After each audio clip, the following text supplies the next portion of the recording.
All right, everyone. While we do know that some people are continuing to enter the call, many are coming in right away. We will begin. Go ahead and start the webinar. My name is Sharon Roberson. I'm president and CEO of the YWCA Nashville and Middle Tennessee. This is the May webinar in our series of Stand Against Injustice webinar. We have these on a monthly basis.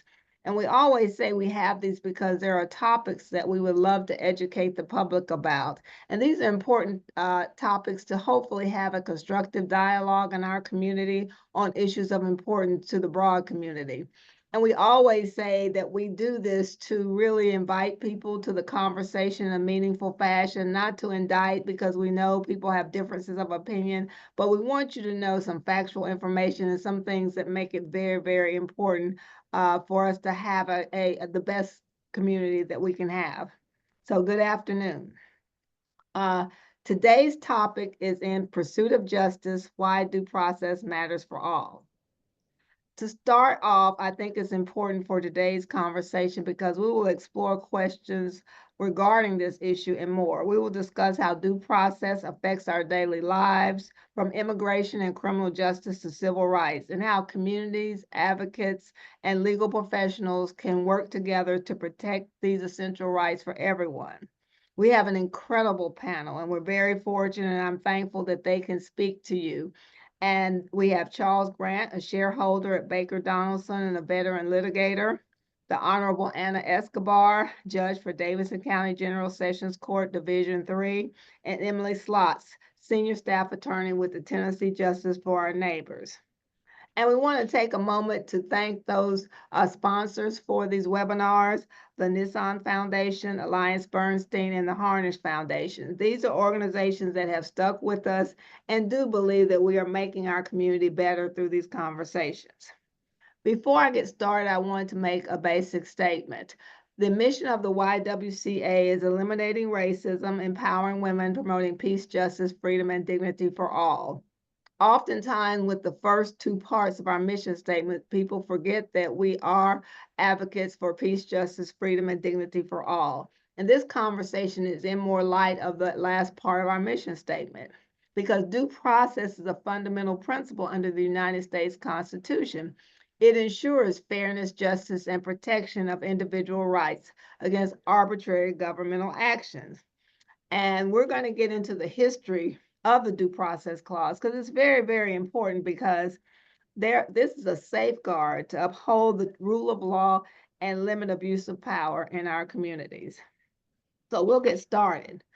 I'll start off by asking each of the panelists to briefly introduce themselves, and also how the concept of due process is foundational to their work. I'll start with you, Mr. Grant. Yes, good afternoon. Charles Grant with Baker Donelson in the Nashville office. Obviously, as a lawyer, due process implicates nearly all of my work, especially as a trial lawyer, a litigator. All of my work, both work as it relates to civil cases, the work that I've done in the past, court-appointed cases and criminal cases, due process is at its core. At a minimum, it's about minimum notice and an opportunity to be heard, to defend oneself. It implicates just about everything I do, quite frankly, as a lawyer. All right, Ms. Sloss, the same question. Introduce yourself and how this concept is foundational to the work that you do. So good afternoon. My name is Emily Stotts. I'm the legal director at Tennessee Justice for Our Neighbors, which is a nonprofit immigration law firm. So my practice focuses on representing individuals in their immigration proceedings, including applications for humanitarian relief, but also defending people against being deported from the United States. Due process is the same regardless of your immigration status. And so it's also very central to the work I do, just like Charles was saying. All of my cases, due process is implicated. And, right now we're kind of in a climate where more than ever it's being, there's really a need to focus on due process rights and ensure that those due process rights are afforded to our non-citizen community members. Judge Escobar. Good morning, and thank you for having me. My name is Ana Escobar. I'm a general sessions judge in Davidson County. 9 months out of the year, I preside over cases dealing with domestic violence. And I also preside over a human trafficking treatment court for survivors who are just as involved. Due process is my daily bread and butter. I believe that due process builds public trust in the legal system. When people feel that they've been treated fairly and they've been heard, they're more likely to respect a court's ruling. This not only benefits that specific litigant, but I believe it helps society as a whole, that we all follow the rule of law and no one is above the law. Thank you. Now, we do hear a lot, we heard the word due process, and because I've been acutely aware that some do not understand this concept and do not understand who and why it applies to and how did we get here. I'm going to ask you, Mr. Grant Charles, can you provide us with the history of due process? A brief history of due process, that is. Absolutely, a brief history, yes. Brief history. You know, as we, I yes, know I'm working. Yeah, as we've said, it refers to the, minimum requirement of fair procedures when it comes to certain actions of the government against persons. The Constitution provides that persons shall not be deprived of life, liberty, or property without due process of the law. And the requirement of due process has been with us in the Constitution from the very beginning through the Fifth Amendment, going all the way back to ratification in June of 1788. But even before then, due process has been a part of the Western legal tradition through the English, going back several hundred years before that. The other part of due process that appears in the Constitution is in the 14th Amendment, and it applies against the states. The Fifth Amendment applies against the federal government. The 14th Amendment applies against the states. So again, it's very fundamental to what we are as a constitutional democracy, as a representative democracy. And it is, very much part of what we are as a free country, to say the least. Thank you so much. Let's go to you, Judge Escobar, and you handle criminal matters. How does due process apply to criminal cases? You're muted. Sorry about that. About 10 minutes ago, I was in the middle of due process. As a judge, like I said before, due process means that every individual that comes before me, whether victim or defendant, respondent or petitioner, plaintiff or defendant, is given a fair and impartial opportunity, a level playing field to present their case to a judge that's unbiased and to a jury that's unbiased. So every individual should have the opportunity in a criminal case to have a lawyer. They have the right to be notified of the charges they're facing. They have the right to present evidence in their defense. And they have the right to cross-examine witnesses against them. So, like I said, I practice it every single day. If somebody pleads guilty, I go through this whole list of rights just to ensure that they understand that those are the rights they're giving up when they plead guilty. And when we have hearings, I ensure that both sides have equal time to present their argument. Ms. Slotts, Emily, we've heard a lot about the concept of due process in the immigration area. How does due process relate to immigration? Because you might think, well, these aren't citizens, these are alleged bad people. Why would they get the right to due process? So I think I stated earlier that everyone in the United States has the same due process rights, regardless of their immigration status, and that is well-settled law. And that means at the most basic level that they're entitled to notice and an opportunity to be heard. That's true if they're accused of a criminal matter and they're, before Judge Escobar. That is true if they are accused of being in the United States without authorization and are facing repercussions for that. So in the immigration context, what due process looks like is that, everyone is entitled to certain safeguards regardless of immigration status. What safeguards exist can depend on several factors when it comes to someone's immigration status. But typically what that means is that everyone, regardless of your immigration status, has the right to have your case heard, typically by an immigration judge, before you are actually sent out of the United States. And so there are safeguards in place for everybody before they're actually put on a plane or physically removed from the United States. One distinction, though, is that within the immigration context, immigration is a civil proceeding. It's not a criminal proceeding, even though I think once you're in it, it looks very similar. People are detained often like they are in the criminal context. It's the government government trying to prosecute the non-citizen and say that they have to be taken out of the United States. But since it's a civil proceeding, one key difference is that your non-citizens are not provided a lawyer if they can't afford one. They have the right to a lawyer. They have the right to an interpreter in their best language. They have a right to an impartial judge. They have a right to present and examine evidence against them. They do not have a right to a lawyer. And so that is one very key difference. There are also certain situations, depending on their immigration status, if they're actually allowed to see a judge at all. But even if they're not allowed to see a judge, there is typically some mechanism to prevent someone from being erroneously removed from the United States. All right, we received a pretty important question before I go to the next question I have planned in the chat, and I would say that anyone can respond to this. The distinction between procedural due process and substantive due process. Anyone willing to go wade into that water? Charles, would you like to start?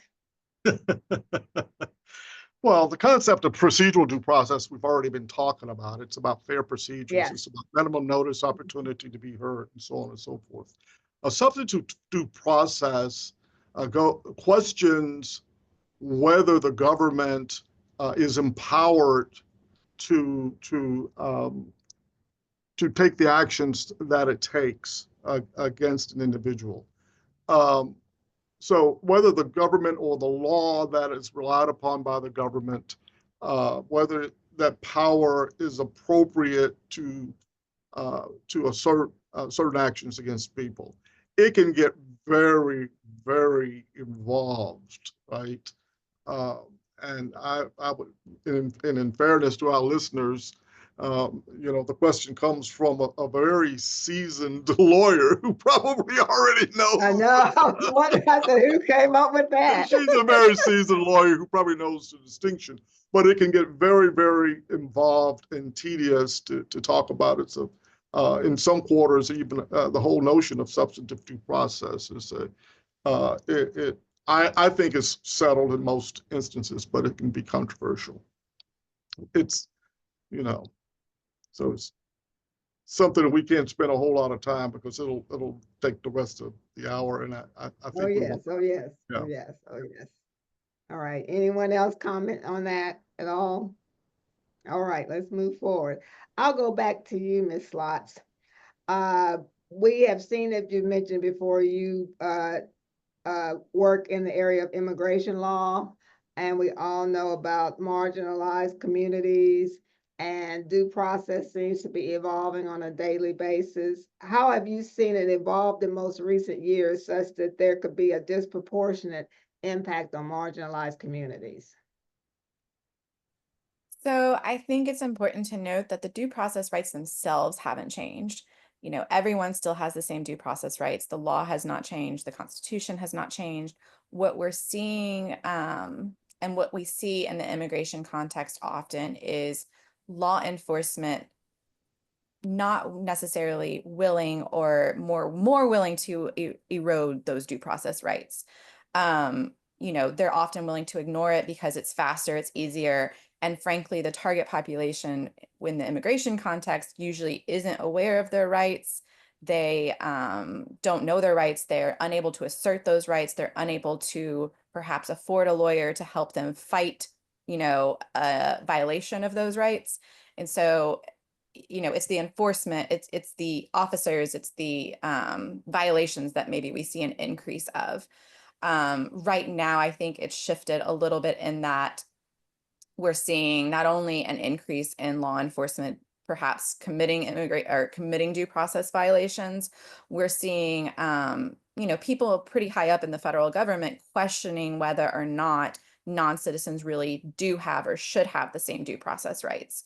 So one example would be individuals who are very quickly designated or allegedly members of certain gang and being swiftly taken out of the United States and actually imprisoned in another country.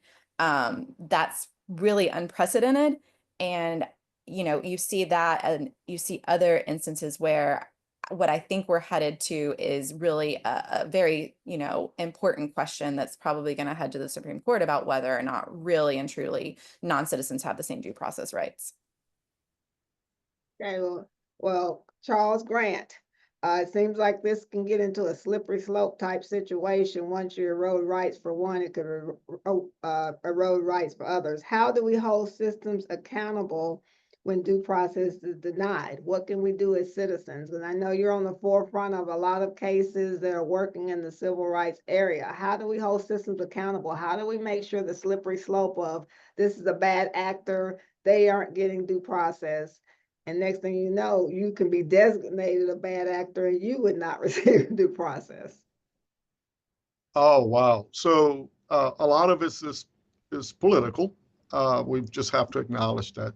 It really does begin by, recognizing that, we have a system in place of tradition, of norms, of laws. We have, the trilateral form of government with the legislature, the executive, and judicial. Each of traditionally, legally, have always been recognized to have certain roles. The judicial is responsible for obviously determining what constitutional law is and when and where it's enforced or not.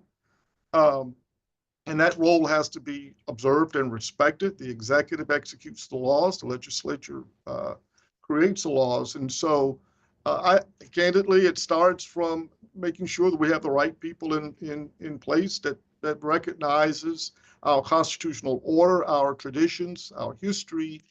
Emily was talking about the due process for everybody. Everyone's entitled to minimum levels of due process. The Constitution says you're entitled to due process of law as it relates to, the government's actions against you with respect to taking your life, liberty, or property.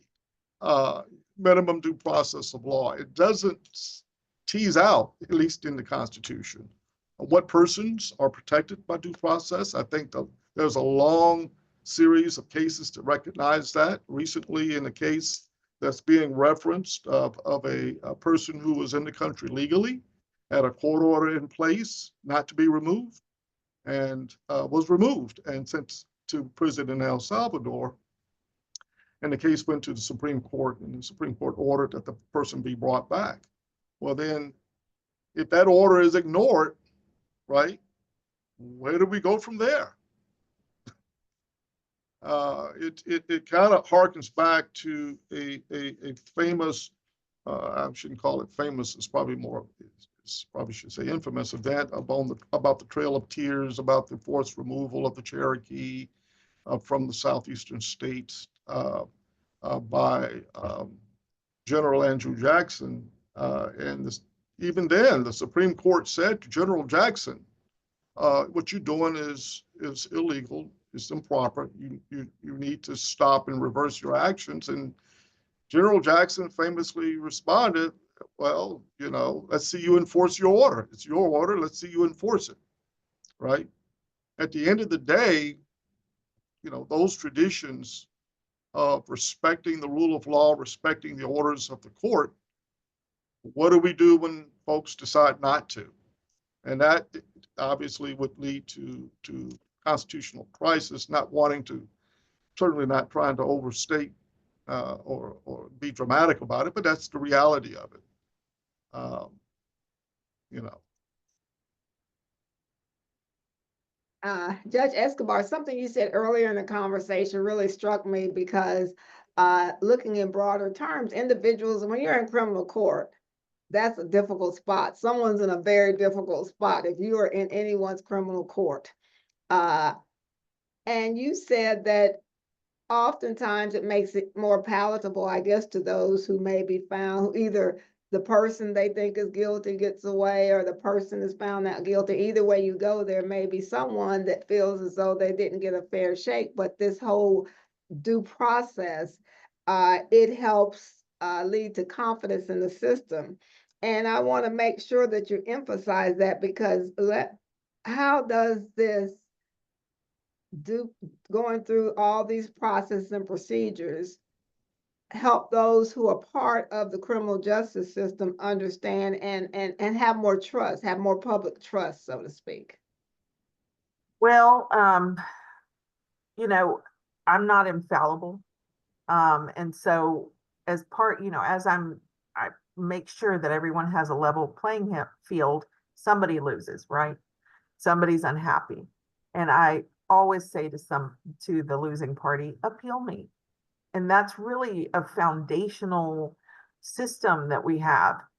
The ability to appeal a judge's decision is critical, because that's how, when statutes and laws are passed that need clarification or may not be constitutional, that's how those things get clarified, is through the appellate system.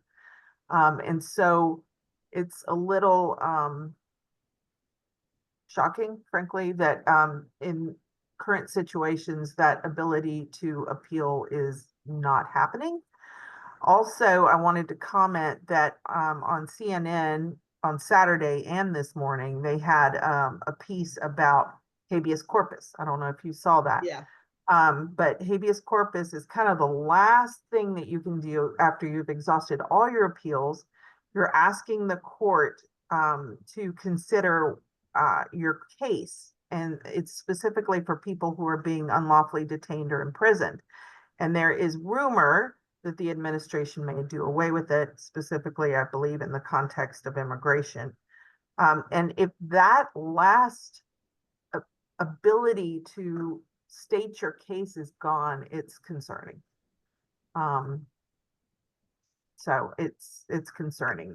It's funny. We all took for granted the ability to appeal, the ability to file a habeas corpus is real. Yeah. Wow.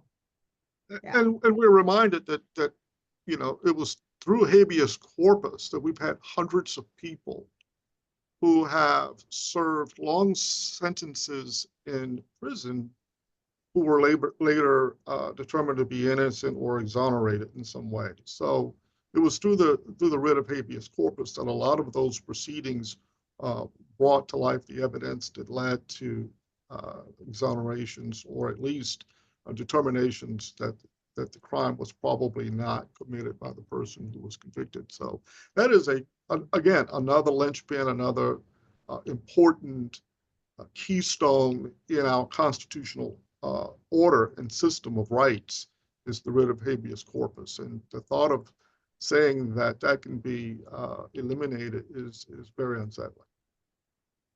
Let me ask you, this is a little bit off script, but if that is done away with, why isn't that just another hindrance to moving justice quickly?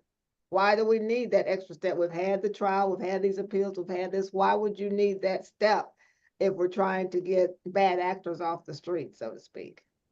I just want to interject. In immigration, Go ahead, Emily. Yeah, in the immigration context, actually, a lot of times habeas is used sometimes simultaneously as someone's immigration case is going, but often that's the only mechanism people have to get their day in court, to get out of detention. They don't have, it's not like in the criminal context where people might be granted bond or not. There's a lot of situations where habeas is the only manner in which they might have a right to the justice system. So really getting rid of that in the immigration context is extremely concerning, because you're just cutting off any avenue people have to be heard, not just once they've exhausted all other options. That is the remedy. Any other response? Because this is really an important issue that's part of this whole process that we have to make sure we're mindful of, because I always think we get in this slippery slope context, because you may be favored one day and not a favor another day. And it's important to hold up these concepts so we don't get in a situation where we have individuals who do not have the wherewithal to withstand a system that is not giving them due process, so to speak. And in moments of national crisis or situations where sometimes there's the view that we need to move quickly, we need to move fast. And I think that we have to balance that urgency with fairness. Let's get into that issue. And I'll start with you, Judge Escobar, because it's often complaints about the criminal justice system is too slow, people on death row for so long before they're executed. Why are we taking so long? We need to get this work done. What's your response? My response is we need more attorneys and more judges, frankly. Yes, yes. So, because at least in the domestic violence world, we try to minimize the amount of time that people have to wait on their case, and it benefits the defendant as much as the complaining witness, because everybody needs to know, we have closure and to move on and know what's going to happen.